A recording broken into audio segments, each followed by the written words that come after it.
Check, check, check, check, check, check, check, check, check.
Am I on? There we go. Hi, welcome to Science on Tap, Minocqua.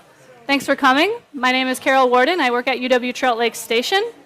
Science on Tap is an example of the Wisconsin idea, an idea conceived in 1905 where the boundaries of the university are the boundaries of the state. Our partners in Science on Tap include Rocky Reef Brewing, right here. Thank you for hosting us. The Lakeland chapter of the Wisconsin Alumni Association, UW-Kemp Natural Resources Station, UW-Trout Lake Station, Minocqua Public Library, and WXPR Public Radio. And Science on Tap is supported through a grant from the Brittingham Fund to the University of Wisconsin-Madison. You have 3 ways to watch. You can join us right here in person, so thank you for those who have. You can also watch on YouTube live. When you watch on YouTube, you can ask questions in the comment box as well. And there is a link on our website that directs you to that live feed as well. You can also watch any events later. So our website will archive all these events, and you can go there anytime and watch any of our archived events. Next month, on April 4th, we'll hear from Dr. Holly Emke, and she will be talking about how our fisheries are responding to climate change. Tonight, we have Dr. Brian Barringer, and he is discussing cannabis in Wisconsin, past, present, and future. Dr. Barringer was born and raised in Northern California and completed his undergraduate degree at University of California, Davis. From there, he went on to finish his PhD at Cornell. And Dr. Barringer did postdoctoral research at the University of Virginia and at Cornell's Laboratory of Ornithology. He was visiting assistant professor at Franklin and Marshall College and a full-time lecturer at the Pennsylvania State University before landing here as a professor and chair of biology at UW-Stevens Point. Dr. Barringer started studying cannabis back in 2019 after one of his undergraduate research students asked him whether he could grow cannabis on the university's greenhouse. Brian thought that he was joking, but it turns out he was quite serious. And Dr. Barringer ended up jumping through all sorts of hoops to obtain his cannabis grower's license. The things I do for my students. That's right. And his research program has been growing ever since. The student is now finishing his master's degree studying cannabis with one of Dr. Barringer's colleagues at UW-Madison. So per tradition, we have a trivia question about Brian. Dr. Barringer has clearly had a successful academic career with research spanning many regions across the country, being chair of multiple organizations, and successfully mentoring students as an esteemed professor. So, with all these successes, which one of these unlikely missteps is true for Dr. Barringer? A, he dropped out of high school at 16 and became a carpenter. B, he got kicked out of college his first semester for being caught with pot in school. C, he was bitten by a brown recluse while working on some forest plants, and it almost was enough for him to abandon his current line of work. All right, A, dropped out of high school. B, got caught with pot. 3, brown recluse. There are a lot of brown recluse in California. You do work here too, a little, or That's both? true. Yeah. Yes. Well, it's A. He became a journeyman carpenter. Isn't that great that I never graduated from high school, you guys? Yes. Isn't it? Dr. Brian Barringer. Thank you so much. Well, thank you. And yeah, thanks for the kind introduction. Thanks to all of you for being here. This is quite a deal. I had no idea, frankly, this many people would be here. I should have actually prepared something. Yeah, so I appreciate the opportunity to come and talk with you guys. Gretchen, who's around here somewhere, I don't know, oh, there you are. Her and I went to grad school together, and we've stayed in contact, and she had reached out to me and asked me if I was interested in doing this, and I absolutely was. And so, you know, I've thought a lot about how I wanted to sort of structure this. I know that normally a person in this position talks for 15 minutes or so and then open things up for a conversation, which I plan on doing. The question is, what do I talk about for 15 minutes? And I thought what I would do is just talk a little bit about some of the things that she alluded to that led me to becoming involved in studying cannabis, growing and studying cannabis at the university. So I thought I would just kind of tell that story. It's a little bit, I think, of an interesting story, and things have, again, as she alluded to, things have really more or less kind of exploded in my research lab and really at UWSP at the university in the last 5 years in relation to our work with cannabis. People are really interested in cannabis. Students are certainly interested in it, and I don't blame them. I mean, there's no doubt it's a provocative study system, and of course it has huge economic and social importance. I mean, and not just here in the United States, but worldwide. And so it's a really interesting study system to be part of. So I thought I would just kind of tell that story, and then we can kind of see where the conversation goes from there. So as already mentioned, I like bragging about this a little bit because I think it's a good example of how one's students can influence, an educator just as much as the other way around. And so I'm a plant ecologist and evolutionary biologist, and every fall I teach an upper division course in plant ecology, and as part of teaching that course, for several years, I've asked my students to conceive of and design their own research project, basically. And as long as it's related to plant ecology in one way or another, I'm happy and will help them do that. And one of my students, Sean, who's a native Wisconsinite, came to me, and frankly, yeah, I thought he was joking. He asked me if he could grow cannabis in our greenhouse as part of that project, and I sort of, laughed and said, yeah, Sean, sure, you can do that. But then he explained, he said, well, no, he said, I'm serious. He said, in 2018, the Farm Bill was passed, making it legal to grow hemp, low THC versions of cannabis. And I guess maybe I should stop there and make clear, not that I want to, wear my teacher's hat too much here, but just to be clear so that everybody in the room understands the difference, when I talk about cannabis, I'm just using that word very generically, literally and figuratively, to refer to the genus Cannabis, which is in the family, the Cannabaceae. For the most part, when people talk about marijuana, frankly, when they talk about cannabis, for the most part, they're talking about Cannabis sativa. There are a couple of other species in the genus, but for the most part, it's Cannabis sativa. The only difference between hemp and marijuana is THC, delta-9 tetrahydrocannabinol. It's the main psychoactive cannabinoid, the main psychoactive component in cannabis that gets you high, if you will. And the only, legally at least, the only difference between what we call hemp and what we call marijuana, it's the same species, the only difference is the amount of THC. By law, if you have 0.3% or less by weight of delta-9 tetrahydrocannabinol, you are considered hemp. If you have more than 0.3% by weight, you're considered marijuana. And just to put that into context, because I know that those numbers may not mean a lot to some of you, modern day marijuana can have 20, 25, 30% THC. So we're talking orders of magnitude, right? This stuff that we call hemp with very, very low levels of THC, it's not going to get you high, put it that way. It's literally orders of magnitude lower levels of THC than marijuana. And I'll say one more thing about that, actually, since I'm thinking about it, and then I'll move on with some other stuff. But marijuana, modern day marijuana, is not the same marijuana that, especially if you're a bit older, that you may have grown up around as a young person. So just to put it in perspective, marijuana during kind of the late 60s and the 1970s, through that period of time, might have been somewhere between, let's say, 3 to 6% THC. Through the 80s and 90s, breeders had brought that level of THC up through selective breeding programs up to, let's say, 10, maybe 10% THC, something like that. And then starting at about the early 2000s, we just saw things go crazy, and THC levels have just more or less gone through the roof. There is a theoretical upper bound, by the way, of about, I think it's about 34%. Sometimes you'll hear people claim that their marijuana has higher THC levels than that. It's usually because they've synthetically added THC to the product.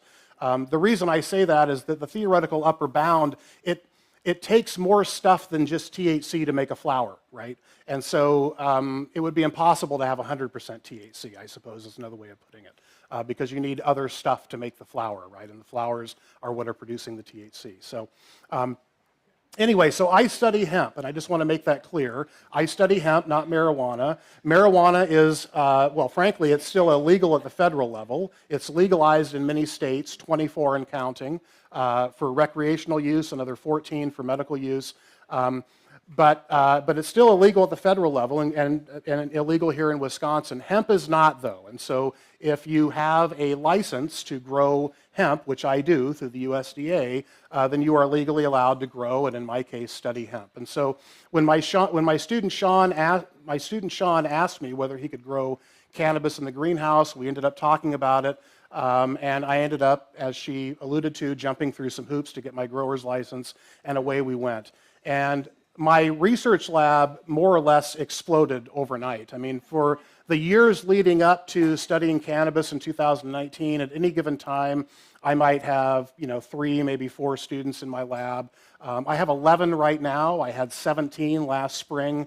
It tends to kind of fluctuate between about 10 and 15 or so.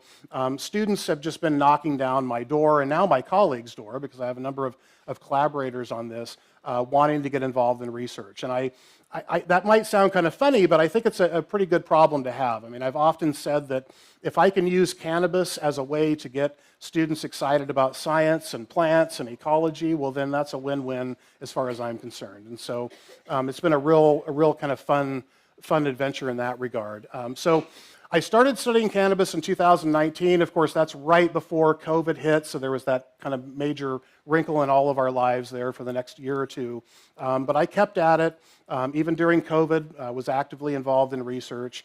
And I realized pretty early on that if I'm going to study cannabis, one of the main variables that one might want to gather data on when you're doing experiments and things are the cannabinoid contents of the flowers. So whether you're growing hemp or marijuana, that's something that you might be concerned with. So things like not only THC, but for example, CBD and CBG and any number of other cannabinoids that these plants are producing.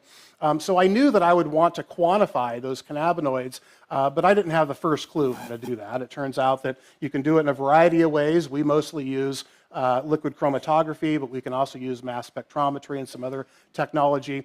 But I reached out to a chemist, a collaborator in the chemistry department at UWSP, Dr. Shannon Reha, and the two of us started working together pretty closely, with me more or less doing the work in the greenhouse and in the field, and her handling the cannabinoid analysis.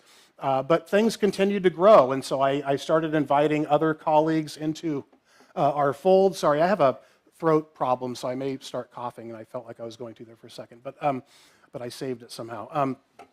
So I invited a few other colleagues into the fold. Dr. Bryant Sharonbrock, who's also at UWSP. He's a soil scientist. Turns out soil is pretty important when you're growing things like cannabis, and knowing a thing or two about it is good.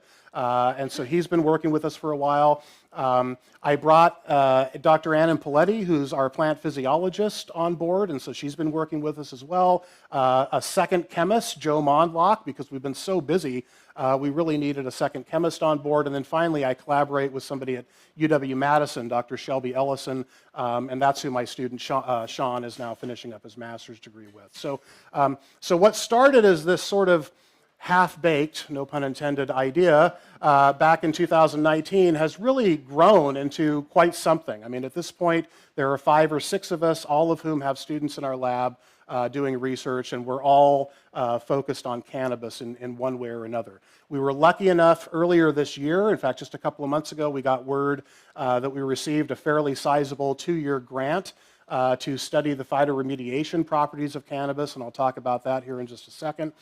Specifically focused on PFAS, which is, I assume, probably something that all of you have heard about. I feel like I can't turn on the news without seeing a story about PFAS.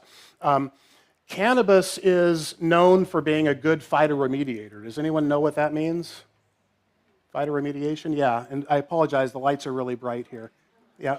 When you use plants to deal with a toxic issue in the soil. That's right. So the phyto referring to plants, right, and remediate meaning to reclimate or restore or repair, right? And so use plants to remove toxins from whatever medium they're growing in, whether it's soil or if you're growing them hydroponically in a water aquatic environment, whatever the situation is.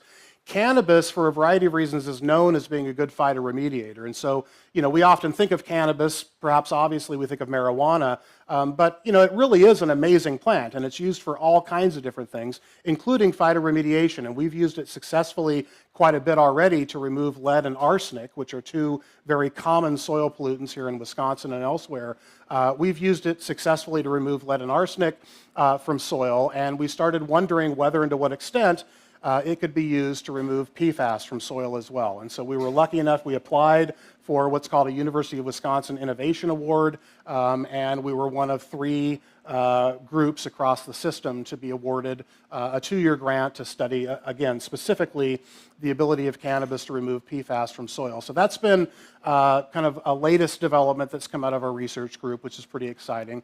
And phyto remediation in general represents arguably the biggest dimension of our research. We've also spent quite a bit of time studying feral cannabis in our state. So I don't know how many of you know this, but you don't have to go back very far in time before the state of Wisconsin was one of our nation's leading producers of hemp-based fiber. There was one hell of a lot of cannabis grown here in our state. And you know, I joke with people all the time, can you imagine if corn farmers around our state stopped growing corn, you know, tomorrow? You would come back in 10 years, even 50 years, maybe even 100 years, and you would find feral corn growing all over the place, right? I mean, there's so much of it grown around our state that even if farmers stopped farming corn, it would just crop up on its own, right? There's a lot of seed in the soil, et cetera. Well, the same is true of cannabis, and so many of you have probably heard the phrase ditchweed. There's a lot of feral cannabis growing around in our state, and my collaborators and I have been very interested in that. And so Shelby Ellison at Madison in particular is, among other things, a plant geneticist.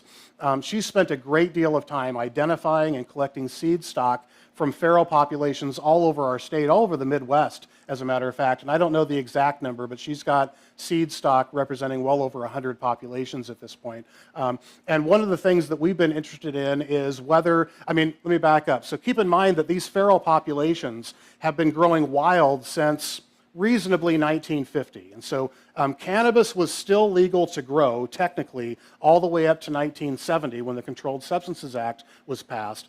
But after 1937, here in the United States, there was another act passed called the Marijuana Tax Act, and it was essentially the government's way of taxing farmers out of business. And so taxation became so high that most farmers just couldn't afford to grow cannabis, and so they simply stopped. Some continued, but most of them were more or less done, including here in Wisconsin by, say, 1950. And so these feral populations have reasonably been growing wild for, let's say, 70 years, 80 years, maybe even longer in some cases. And among other things, of course, subject to the rigors of natural selection, right, and adapting to their environments just like any organism does. And so one of the things that we wondered about is whether and to what extent, for example, these feral populations harbor genes, versions of genes, alleles, if you know the lingo, that confer resistance to pests and pathogens. So, for example, a very common cannabis pest is the European hemp borer, which is an insect, as it sounds like it is, and it's the bane of a cannabis farmer's existence. And one of the things we've been interested in is whether and to what extent these feral populations have genetic-based resistance to some of these modern-day pests and pathogens, and to the extent that's true, can we breed those abilities into modern-day hemp, if that makes sense. So that's been another kind of major dimension of our research. And then we have a number of other small projects going on in the lab. I've got a couple of students who became really interested in what people often refer to as companion planting. And so in the world of cannabis, specifically marijuana, where people talk about this a lot, you'll hear people make claims like, well, if you grow chamomile with your marijuana, the flower material will end up with higher concentrations of cannabinoids and terpenes and other molecules that people are interested in. You'll hear people make claims, similar claims having to do with nitrogen fixers like legumes. If you grow, fava bean along with your cannabis, that you're going to end up with higher concentrations of cannabinoids in the flowers, et cetera. I've heard lots of claims like that. I've seen very little data that actually demonstrates that that's true. And I'm always on the lookout for those kinds of things because they make really great little standalone projects for my students to work on. And so, so that's something else going on in the lab, is I've got some students studying companion plants with cannabis and looking at whether and to what extent they affect cannabinoid production in the flowers. So that's just a little bit about some of the research projects going on in the lab. I want to say one more thing as I kind of think about finishing up my 15 minutes of fame here. Students have been so interested in this that it's hard not to notice. And so I I started conducting research on cannabis in 2019. In the fall of 2021, I decided, it seemed like enough students were interested in this, that I decided to go ahead and develop and offer what we call a senior seminar, which is a capstone course for biology seniors and biochemistry seniors. A senior seminar focused on cannabis. And so I taught a course at UWSP in the fall of 2021, focused on the history and the uses and the controversies of cannabis. It was so popular, that class normally is capped at 14 students, and I finally cut it off at 19 and said that's enough. But I decided to go ahead and offer a similar course the following year. I originally capped that course at 18, and it filled to 33 almost overnight. I had 13 students representing 13 majors from across the university. Students are really interested in this stuff. I mean, there was no doubt about it. They were voting by enrolling in the courses and making their feelings clear about that. And so, again, it was sort of hard to ignore that reality. And so two of my collaborators, Dr. Ria and Dr. Impoletti and I, the three of us, developed and taught a full-on semester-long lecture lab course in cannabis science last fall. That went really well, and that is now morphing into a brand new graduate level certificate in cannabis science that we're going to start offering at UWSP starting next fall. So I'll make a shameless plug for that program while I'm here. And if that sort of thing interests you, then I would encourage you to reach out. In fact, I've got some information that I can share with you about that. We're going to accept our first cohort of students into that program in the fall. It's 100% online, whether you're here in Woodruff or in Stevens Point or in Tokyo, you can complete that program. And so we're pretty excited about that. I just realized I forgot it's not too late, that's right. I forgot all about my standard jokes. So normally when I start a talk like this, I jokingly tell the audience that unfortunately I did not bring any free samples. Which is kind of late to crack that joke now. But I did bring some show and tell plants, and so I had forgotten about them. We had them hidden back there. So yeah, if she'll pass them around. These, just so you know, it's unfortunate. I made a mental note about 3 months ago. I made a mental note because I knew I was going to give this talk. And I said, okay, I've got to plant some plants specifically for this talk because I want some plants right at the right stage where they're all in flower and, and I to bring them for show and tell. And one thing led to another, and I just sort of never did it. Until about 2 months ago, we got some plants going, and so it was a little bit late. Those plants are not yet flowering, the ones being passed around. They're about, I'd say about 5 weeks old, and they're in small pots. That's why they're so small. Cannabis plants will get, I joke all the time that they'll get just about as big as you let them get. So we had plants growing down at Arlington Research Station at a field site this last summer that were 8 feet tall. From a distance, you would have thought they were a Christmas tree. They were literally that large. But if you grow them in small pots, like the pots that you're seeing being passed around here, they grow to the extent that they can. So those guys, even though they're small, they'll start flowering here in the next couple of weeks. In fact, I think I saw some pre-flowers on at least one of them. And I just thought I would bring them. Those are, it's not marijuana, it's hemp. I don't have a license for marijuana, but I do have a license for hemp. And it's specifically what's called Colorado cherry wine. So it's a CBD strain that's being passed around that's was developed, as the name suggests, in the state of Colorado at the University of Colorado. And it's notorious for producing high levels of CBD. So it's often grown for CBD production.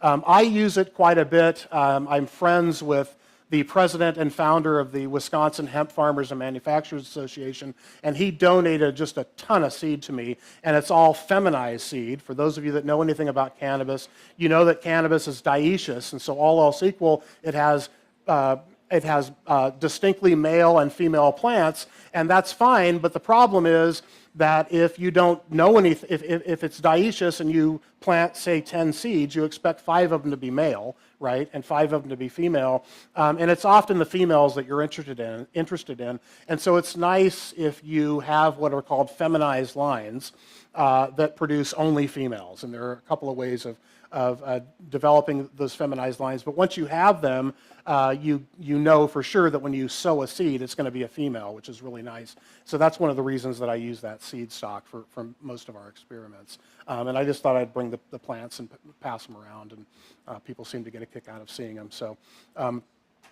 anyway, I think that's all I had to say in terms of my introduction. About anything. I won't claim that I have all the answers, but I'll try. So. Amber here has a microphone, and so if you have a question, raise your hand, and I do ask please to wait for her to get that so everybody in the room and the online audience can hear your question. Can you hear me? Can you hear me? Not on? Hello? Okay, there. Okay. All right. A Hi. plant like that. Yeah. That's what you make CBD, like the kind you buy to, creams and all that. How do they get the CBD out of that plant? So the CBD is generally extracted in oil form, so it's in an oil and it's pressed right from the flowers. And so there are very, very small amounts of cannabinoids, which are things like CBD, THC, CBG. There are well over 100 of them that have been isolated. The vast majority of cannabinoids made by female plants are made in the flowers. There are very, very small amounts of them made elsewhere. But that's why, if you're using marijuana, you're going to use material from the flowers and not the stems or the leaves, because that's where the cannabinoids are. So it's the flowers that people are concerned about, whether they're interested in THC or whether they're interested in CBD. And to extract the oil, it's among other things, it's pressed. It's literally squeezed out of the material. Hi, you mentioned the hemp beetle, Yeah. Where? There. Yeah. Sorry. These lights are crazy. The hemp beetle, I think you said. Is Yeah. that an invasive species, or does it have natural predators? Yeah. As far as I know, no. That's a great question. As far as I know, as the common name suggests, the European hemp borer, that it's native to Europe. I don't know exactly where. And was introduced over here. I don't know when, frankly. Cannabis has been here in North America for at least a few hundred years, and could have been introduced pretty early on. But in terms of whether, I think you asked if it was invasive and if it has natural predators, or Or does it have natural evidence? yeah, I don't know. I don't know the answer to that question. As you probably know, and I don't mean to presume anything, but invasive species often become invasive because they are released from their enemies, right? Their enemies in their native ranges are not where they are in their introduced range, and that releases them from that pressure, and then they go crazy and become invasive. Whether or not that's true of the European hemp borer, I don't know. I was curious, THC and CBD in the flower, what do they do as a function for the plant? So, that's a great question that lots of people have asked. They're all very closely related molecules, and so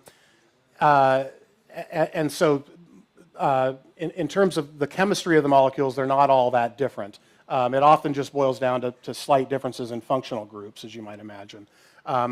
And so I think the thought is that I think CBG, which is a cannabinoid that many people probably haven't even heard of, but CBG, I believe, is thought to be sort of the parent cannabinoid that all of the other cannabinoids have evolved from over time.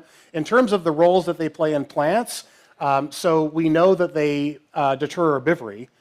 So they, among many other things, make the tissues taste quite bitter.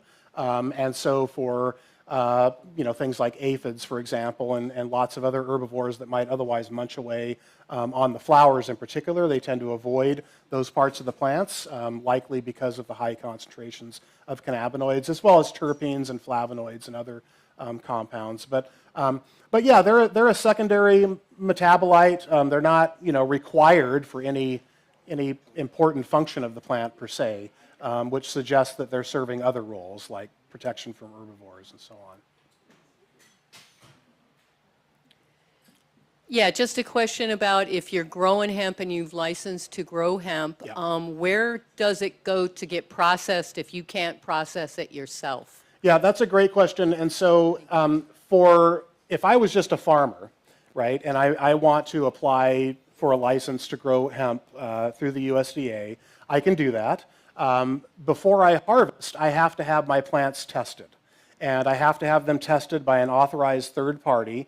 And specifically, I have to have the amount of delta-9 tetrahydrocannabinol quantified. And if it tests hot, as they say, which is over 0.3%, I have to destroy my crop. Actually, there's some caveats there. I think if it's between 0.3 and 1%, they can use part of the crop, but not all. They have to destroy the flowers, I think is how it works, but they can use the stems and the leaves for things like fiber, for example. But if it's over 1%, for sure, they have to destroy their crop. And so you can imagine as a farmer, that's a real drag. And so farmers who are growing hemp are very interested in making sure that their plants do not test hot because they stand to lose an awful lot of money. Now, for me, as a researcher, which is what you had asked about, luckily, I'm exempt from all of that. So I don't have to have my plants tested, which is really nice. I still have to report the plants. So whenever I grow plants as part of an experiment, I have to file a report. Actually, what I have to do is go to the local farm agency and file the report there, and then they communicate that information to the USDA. And then when I originally applied for my license, I had to articulate in writing a disposal process on how I would dispose of my material, because as a researcher, none of my material is allowed to go to market. So they want to make sure that nothing that I'm growing is going to end up being sold somehow. And so I had to articulate, a plan that demonstrates exactly how I'm going to be dealing with my plant material and how it's going to be composted. And the answer to your question is it's all composted on site. So we have a pretty elaborate system on our campus to compost all that material. Yeah. I have a question. Oh, okay, closer. Okay. Can you hear me? Okay. Where is the question? I'm way over here. Oh, Okay, over there. okay. Yeah, there you go. Okay, so CBG is considered the mother of all cannabinoids. In the state of Wisconsin, what cultivars are more successful with the climate in Wisconsin? Boy, that's a good question, and one I don't know the answer to. I mean, I can tell you just anecdotally that Colorado cherry wine does okay. We've grown it for 2 summers in a row outdoors, not just in the greenhouse, and it does okay. In general, lineages that develop and flower quickly, of course, are going to do better in our climate than others because we have a relatively short growing season and things are relatively cool around here in the summer and so on. But in terms of names of actual lineages, I don't know enough about the specific lineages that people are growing to really comment on that. Do you have security issues in your greenhouses? Not so far, but it's a good question. So our main greenhouse array, which any of you are welcome, I'm happy to give you a tour if you want to come visit. Our main greenhouse array has a very large head house. First of all, it's on the rooftop of the Trainer Natural Resources building where the College of Natural Resources is housed at UWSP, for those of you that are familiar. So it's on the rooftop. So you have to have access to the building to begin with, and then the outer doors to the main structure are locked, and then the inner door to the cell, the actual greenhouse cell that I use, is locked. Now that being said, as we probably all know, if somebody wants to break into something bad enough, they're going to get in, right? And so I assume that it's only a matter of time before some kid decides that it'd be really cool to have a hemp plant in his dorm room or something and breaks a window, but that hasn't happened yet. So yeah, we keep things under lock and key. Now, I would say, and I've already thought this through, when, and I think it's just when, not if, but when marijuana becomes legal in our state, and I start growing and studying marijuana, we're going to probably have to revisit that a little bit because I think we're going to have to. I think most people on campus at this point, or at least many, know that we're growing cannabis, but they know it's hemp. They know it's not going to get them high, right? Or at least they should. But once we're growing marijuana, of course, that won't be the case, and so it's something that I worry a little bit about. But so far, we haven't had any kind of a problem. Yeah. Yeah. I just had a. Oh. Yep. Oh, there you go. Okay. I was just wondering if you could expand a little bit on. You said there was a significant amount of red tape, kind of like Could you explain sort of the depths of the bureaucracy you had to go through to get your license? Yeah, so when I first started, so I've actually had 2 licenses. When I first started in 2019, there was a pilot program that was actually ran at the state level through the state of Wisconsin. So my license was through the state. But that program only lasted, I think, 2 years. So a couple of years ago, I needed to apply again, this time to the USDA for a new license, which is mostly a good thing, which I can explain. So through the state, it was pretty straightforward. I did have to, let's see, what did I have to do? I think I just had to send in an application along with basically why I wanted to have a license. And in my case, it was to do research, not be a farmer. And I had to explain that. And then they did, as you can imagine, do a criminal background check. I believe the law is that you can't have a license if you've ever had a drug-related felony on your record. So I believe that's the situation. So they, ran me through their database or whatever and dished out a license to me, and away I went. Through the state, the licenses were only good for 1 year, so I had to renew that license every 12 months. I did that for a couple of years. With the USDA, I had to jump through a few more hoops. I had to go down to the local police station, and they have a fingerprint card they use. And they took my fingerprints, a full set. Then I had to send that off to the FBI, believe it or not, in Washington, D.C. The FBI then does a full background check on you and sends you back some documentation that basically says you're good to go. We don't think you're, a felon or whatever, drug runner. And once I had that, I could send it to the USDA along with my application and explaining, why I wanted a license. And the nice thing about the USDA is my license through them is good for 3 years, so I only have to renew every 3 years, which is kind of nice. But you mentioned red tape, or I did, I guess, or whatever. They want to keep track of everything I do, right? So, every time I set up an experiment or sow a bunch of seeds in the field or in the greenhouse or whatever, I have to file what's called a planting report. And then at the end of every calendar year, I have to file harvest reports for every what they call lot that I planted. I also have to file what are called disposal reports in my case because I'm just composting it all and getting rid of it. And so I have to file all that paperwork as well. It's fairly straightforward, but you just have to make sure you do it. Otherwise, they bother you until you do, basically. So I don't know if that really answers your question about red tape or if you were thinking of something else. But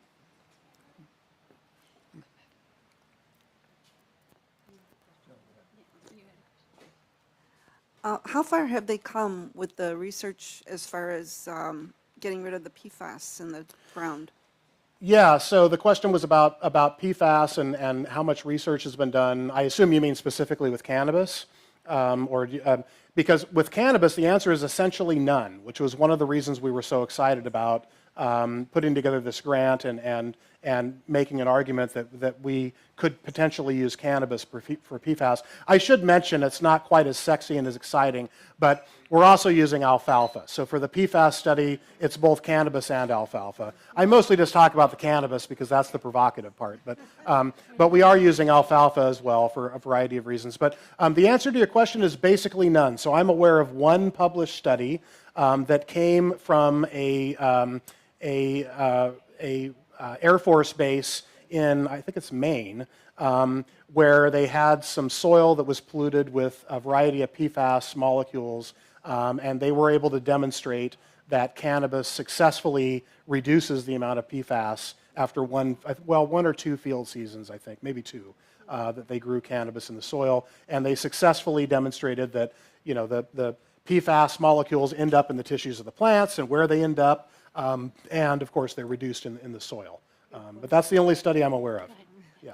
Okay, follow-up question. You said, okay, if it goes into the cannabis and takes it out of the soil, then what do they do with the cannabis? Yeah, now what do you do with it, right? Does it return to the soil? Just toss it back on the ground. No. So yeah, that's a great question, right? And an obvious one that people often ask is, okay, well, if you use cannabis to remove the PFAS from the soil, now what do you do? Now you've just got a bunch of PFAS in cannabis plants, right? The answer is there are a variety of ways of dealing with it from there. Most of them, or maybe I should say many of them, maybe not most, but many of them are sort of broadly referred to as heat treatment, but it's really just a fancy way of saying burning.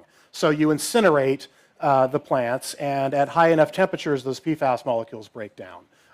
So that's one solution. But frankly, even if, as I tell people, even if you just take the plant material and put it in a biohazardous waste area along with all the other biohazardous waste we store, it's potentially a better solution than the alternatives, because the alternatives right now, if you've got a field full of PFAS, one of the main alternatives basically is to show up and remove all the soil, and literally just remove the soil. And you can imagine how labor intensive that would be, I'm sorry?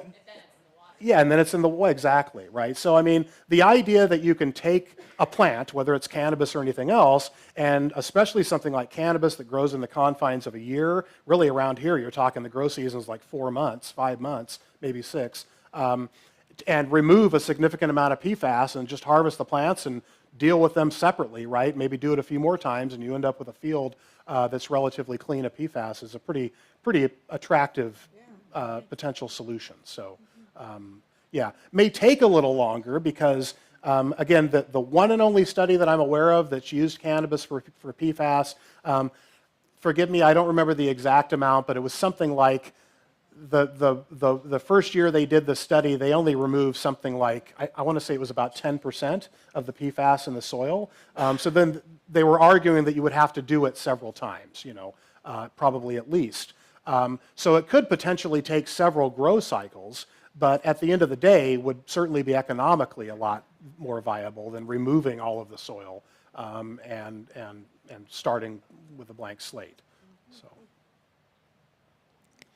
My question is related to the fact that you mentioned the seeds that are like feminized. I don't know if I'm remembering that term correctly. Yes, feminized seed. So, and they have flowers. Has anyone studied bees and pollination and their relation to? Yeah, so just in general, that's something that I've been very interested in, or I should say what I've been very interested in is how insects are interacting with these plants. The cannabis are wind pollinated though, so in nature they're not pollinated generally by insects. I have personally, like anecdotally, I can tell you I've seen bees and flies and other insects buzzing around on the flowers and other plant parts. But again, anecdotally, I don't see a lot of insects on the plants. And as a matter of fact, we completed an experiment, I guess 2 summers ago, that I alluded to earlier, we grew a bunch of feral hemp out at a collaborator's property. We had 23 populations of feral hemp growing at one site. And we wanted to screen them for resistance to the European hemp borer. And we were assured by the wonderful chair of the Department of Entomology at UW-Madison that there are lots of European hemp borer all over where we live. And we weren't going to have a problem. Be everywhere, no problem. We didn't see a single European hemp borer the entire summer. So my point is just that I haven't seen a lot of insect activity on our plants. Now, that's only based on a couple of years of growing outdoors in one location, but and I'm sure it must vary from year to year, but haven't seen a lot, so yeah. Okay, I have another question. First of all, the soil necessities, and also The soil necessities to make it flower productively. But again, also, if you don't process it yourself, are there places in Wisconsin that actually do process it for you? Process, The THC, the cannabis. oh, sure. You mean, so for people, Once you grow the plant and you have a field of, 25 plants, and you can't distill it yourself, are there places in Wisconsin that are willing to do that job? There for you? absolutely are, yeah. There absolutely are. Speaking of that, I know this wasn't exactly what you were asking about, but you just reminded me with part of your question that, one of the reasons the cannabis, specifically the CBD bubble in our state burst a few years ago is with the passing of the Farm Bill in 2018, everybody jumped on the bandwagon. And there were farmers all over the state, all over the Midwest, all over the country suddenly wanting a piece of the pie. And it doesn't take many plants to make a lot of CBD. So if you're growing plants for CBD to make edibles or soap or something like that, it turns out a little CBD goes a long way. And in fact, I was talking to a grower, this was a while back, but I was down in Madison and talking to a grower, trying to think of the name of his company, but they do a lot of stuff with CBD in the Milwaukee area. And he was saying they have a single farmer that grows specifically for them and only for them. The farmer has 4 acres of cannabis plants, and that's it. That's all they need to supply his whole company with all the CBD they need. So I think what happened, and again, this isn't really your question, but I think so many people jumped on that bandwagon, and you were asking about like processing. We don't have the infrastructure in our state anymore to deal with all that like we used to. We used to, right? I mean, again, I mentioned this earlier. You don't have to go back very far. If you went back to like 1940, Wisconsin was absolutely one of our nation's leading producers of hemp-based fiber. There was a lot of cannabis grown in our state. Kentucky was arguably number 1, but Wisconsin was a close second. Boy, I've completely lost track. Oh, and so back then we had the infrastructure. I mean, people, especially for fiber. It was a wartime crop, by the way. I don't want to get too far afield, but you know, during World War II, hemp, among many other entities, the U.S. military and other militaries, are some of the biggest consumers of hemp-based fiber in the world. Among other things, cannabis is arguably one of, if not the strongest natural fiber in the world. And among other things, it makes amazing rope. And so you can just make amazingly strong rope and just cordage in general. And the military, especially the Navy, uses a hell of a lot of cordage, right? And during World War II in particular, they were using a lot of cordage, but worldwide supplies of hemp-based fiber were disrupted during the war. And so you could actually get a draft deferment in World War II, not only a draft deferment to stay home here in Wisconsin and grow hemp, the government would supply you with seeds. And so all kinds of people were doing that, and they were using hemp-based fiber for all kinds of things. And so that infrastructure was there. But then the market dried up, right? As I said earlier, you know, starting really in 1937, and certainly by 1950, it was all but gone. And so then in 2018, all these farmers jumped on the bandwagon and started filling their fields with cannabis, and a lot of it just sat and rotted in barns because they didn't have any, what are you going to do with it? You know, there's just nobody to process that volume. So there are processors around, but not enough to deal with that sort of volume. So, Can they be resurrected? in theory, I was invited. Oh yeah. So the question was, can the processing, I guess, mills and places like that be sort of resurrected? In theory, yes. I was invited to a meeting. This is a couple of years ago, but that I probably shouldn't have been at because it didn't really pertain to me, but I was invited anyway. And there were a couple of folks there from the paper industry, and they were talking about essentially, what is that mill, maybe you guys know, in Wisconsin Rapids, that was shut down a few years ago. So they were talking about the likelihood of reimagining that mill to process hemp fiber, basically, to make hemp-based paper products, which never came to light as far as I know, but yeah. If it's pollinated by the wind, if cannabis is wind pollinated, do you have to be concerned about cross-pollination when you're studying different cultivars? Absolutely. You not only have to be concerned about cross-pollination, one of the downsides to not having like PowerPoint slides and stuff is I have all kinds of pretty pictures I could show. And one of the cool things that I like to show people is a couple of summers ago, I walked into our greenhouse at UWSP and I had a bunch of males, but I had them sequestered from my females because if you're studying cannabis, more often than not, you don't want your females being pollinated because then your bud, if you will, all the flower material ends up full of seed. And on top of that, the females, once they're pollinated, they tend to start shutting down their THC production and other cannabinoids, so they put less energy into that. And if you're studying that, you don't want that to happen. And so if I'm not growing from feminized seed, that is, I've got males and females, as soon as I see a male flower, I sequester that male and I get them the hell away from my females because they produce so much pollen. And I took this really cool video, and I had walked into the greenhouse and I had accidentally bumped up against one of my male plants, and this cloud of yellow, pollen just went everywhere. And I thought, wow, I mean, these guys, which makes sense. Wind pollinated plants tend to produce copious amounts of pollen. They have to because wind pollination is not a very efficient mode of pollination. And so they produce massive amounts of pollen. So if you're growing cannabis in the field, whether it's hemp or marijuana, if you're growing cannabis in the field, Generally speaking, you probably don't want males around because they're going to pollinate all your females, whether you like it or not. And that, depending on what you're doing, could cause problems for you.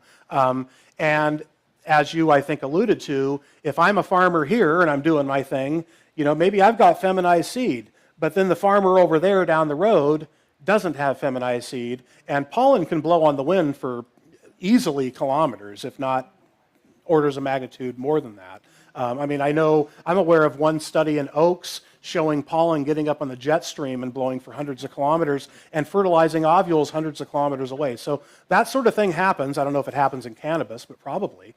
They produce copious amounts of pollen, so it is something that you have to be concerned about, whether you're growing in the field or even in the greenhouse. Yeah. Yeah. Now, how does a hemp plant start producing more THC to become marijuana?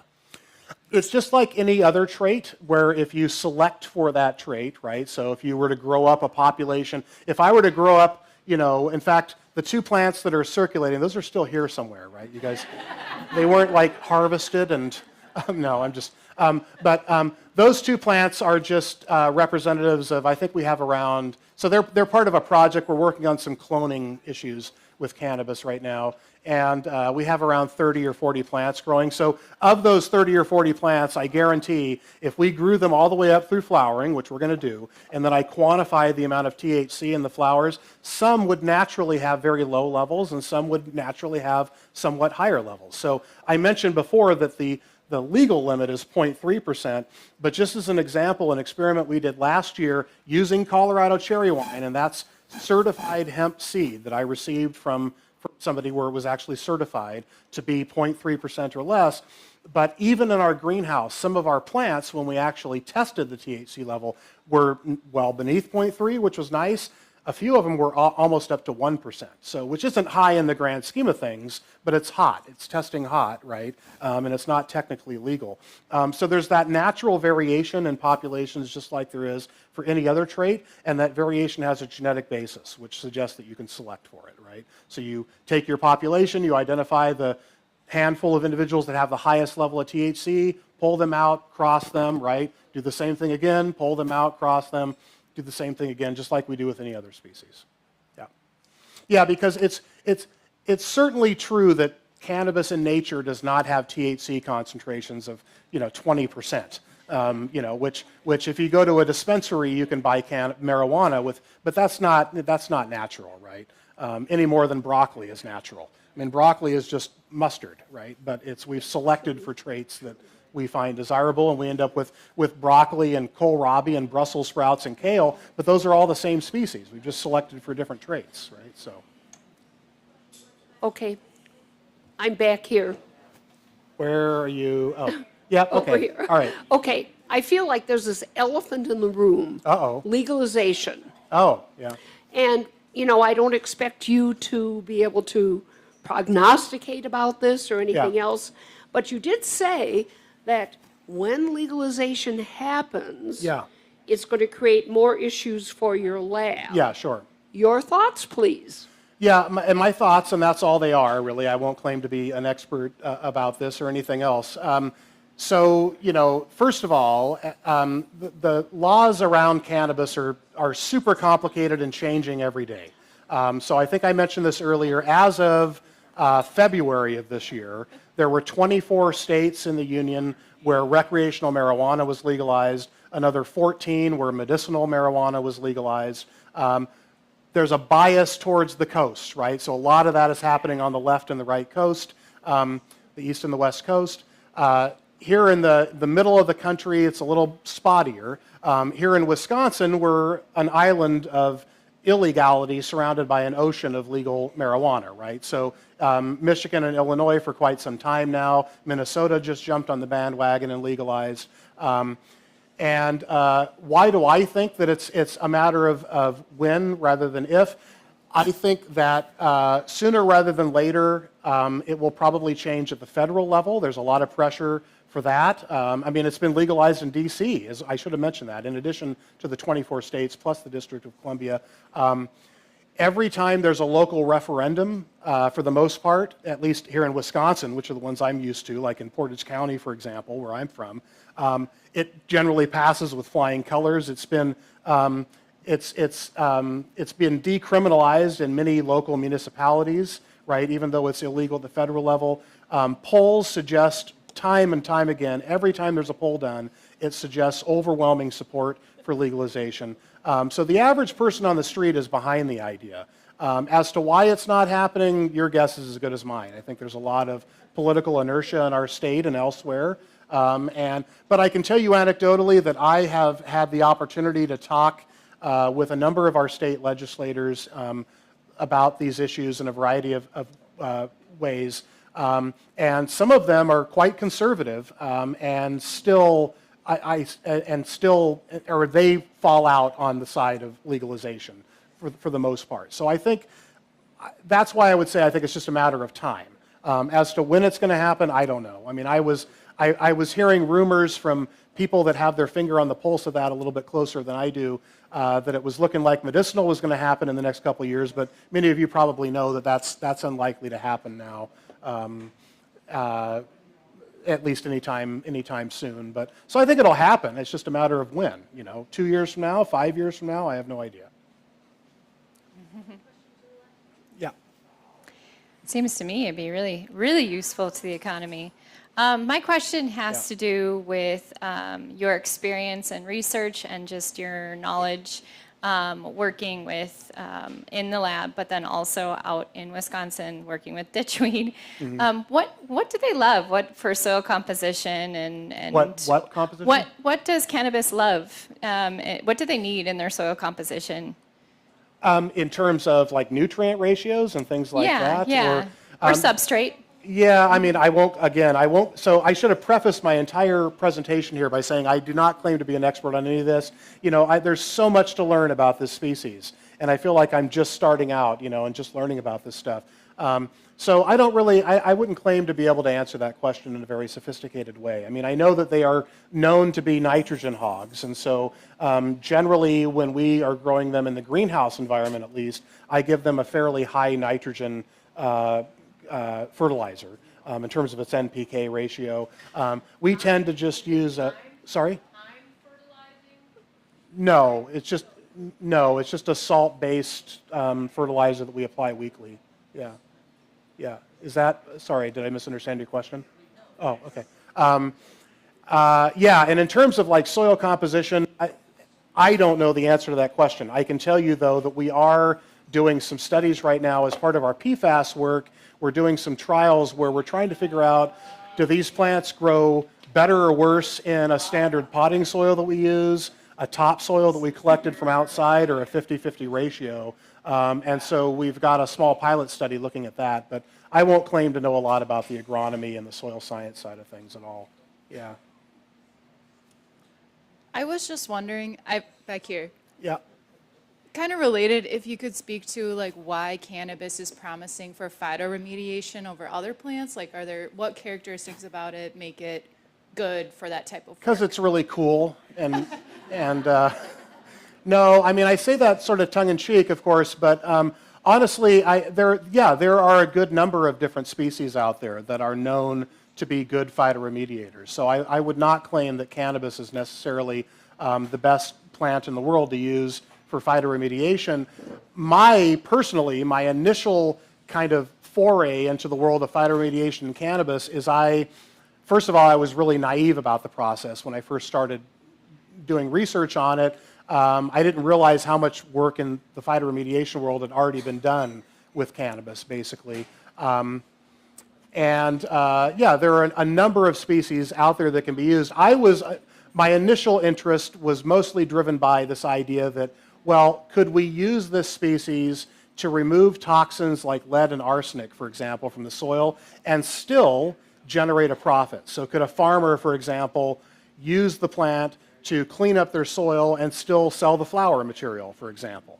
The answer to that question, unfortunately, I think is probably no, because although our data suggests that these toxins end up, we don't know about PFAS yet, but the lead and arsenic are primarily stored in the stems and leaves, they do end up in the flowers as well. And so obviously if you're growing marijuana or you're growing hemp for CBD or something like that, that's not a good thing, right? You don't want your consumers to end up with those products and the materials that they're putting in their bodies. And as a matter of fact, as an aside, cannabis is such a good phytoremediator that, so I don't know how much you guys know about this, but like if you were to go to a dispensary and buy some CBD or even THC edibles or something like that, go to that company's website, and most responsible companies will have, there'll be a lot number on that package of edibles. There'll be a little lot number on there, and you can look that lot number up on their website, and they'll give you the test results for that lot, and you'll see that in those test results are things like lead and arsenic and cadmium and nickel, because again, a responsible grower, or at least a processor and producer, will test their for those for things like heavy metals in the products before they sell them to a consumer, and then report those values to the consumer, because it's known to be a good phytoremediator. But whether it's better than any other species, I wouldn't make that claim. You know, I started out being interested in studying cannabis, I think, for different reasons, and just kind of ended up going down that road. So. Hey, Brian. Yeah. Question, so the legalization question was really interesting, but I also loved hearing how your lab expanded when you started working on cannabis. Mm-hmm. I wondered if you could tell a little bit more about the new certificate for grad students that's coming. Yeah, sure. And just one other aspect of that, with legalization, maybe when, coming even within a couple years or 5 years, do you teach aspects of marijuana growth and cannabis growth for both CBD and THC production to those incoming cohorts so they're prepared to go to other states and participate in that industry and maybe lead it here in Wisconsin? Yeah, absolutely. Great questions. The first part of your question, you know, could you tell me more about the certificate? You know, absolutely. I don't want this to be cheesy and me to be a used car salesman up here, but I do have some material that I brought that I can share with anybody who wants before they leave on that program. But yes, one of the things that we thought about, so the germination of that idea, it really did. I felt like it was this crazy idea. I talked to my assistant dean about it, and at the time the university was proposing or trying to get us to think of good ideas for what they call cost recovery programs, more or less standalone little businesses that operate within the university. And so I proposed to my assistant dean, I said, hey, you know, students are really interested in this cannabis science stuff. What do you think about starting a cannabis science certificate and offering it in a cost recovery framework at the graduate level? And not only did he like the idea, he loved it, and we ran with it. And everybody was interested.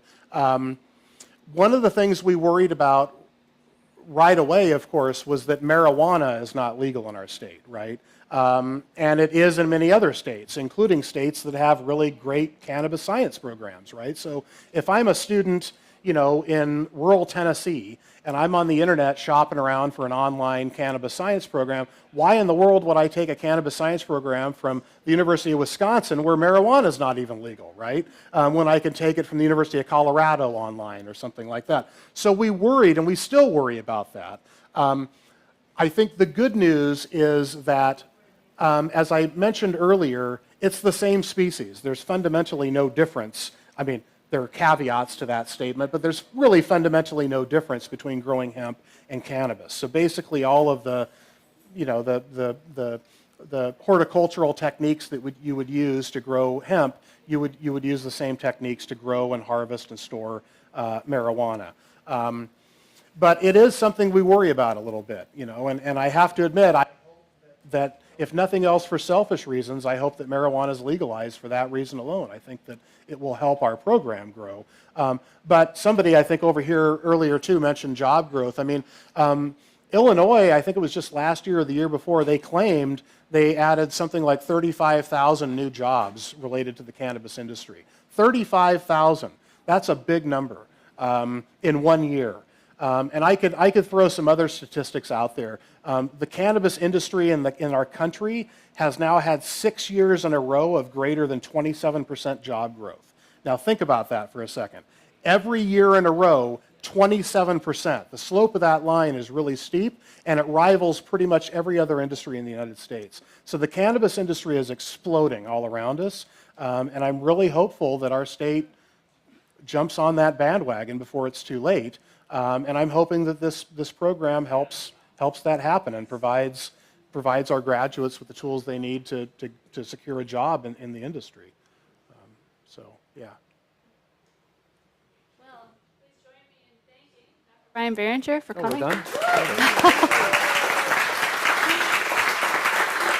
Thanks to everybody who participated and to our sponsors, the Lakeland chapter of the UW-Wisconsin Alumni Association, Rocky Reef Brewing, Minocqua Library, UW-Kemp Natural Resources, Trout Lake Station, WXPR Radio, and the Brittingham Foundation. Hope to see you here back in April, same bat time, same bat channel. And if you want to sign up for email reminders, you can do that. We have a sign-up sheet back here, or you can go to our website under events and see what's coming up next. Thanks. Great. Thank you.